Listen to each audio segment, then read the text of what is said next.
Hi, and welcome to the Bracken Tract at the Queen's University Biological Station. My name is Kelly Belfour, and filming is Zoe Kane. We are both master's students in the biology department, and I am being co-supervised by Dr. Lonnie Aarssen at Queen's and Dr. Brandon Champ, who is at Algoma University.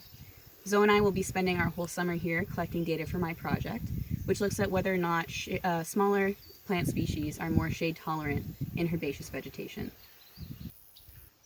Our field site here at the Bracken Tract is an old field, and in that community it's basically a grassland that was once used for agriculture but has been left to be reclaimed by nature.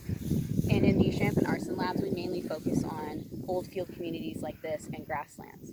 This community in particular consists of mainly herbaceous or non-woody plant species, so that's our study subject for this study. Shade tolerance has been widely studied in more forested communities, so this topic's a little different within herbaceous communities like this one. Ultimately, we're hoping to see whether or not smaller plant species have more traits that make them tolerant of shaded conditions than larger species in the same community. For species like this buttercup, Zoe and I will be collecting a bunch of different characteristics and trait data.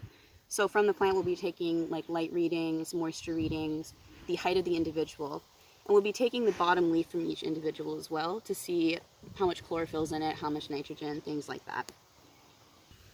You might be wondering why this is important. So projects like these help us to understand how these plant species are able to coexist together, why they're found together, why other species aren't often found together, as well as why certain individual plants or certain species are able to grow or seed better than others in certain conditions.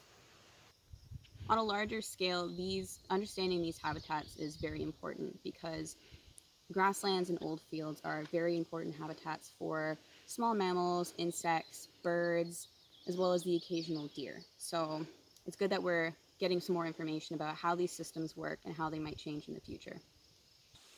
So thanks for visiting Zoe and I and stopping by the Bracken Tract, and I hope you enjoy the rest of the virtual open house.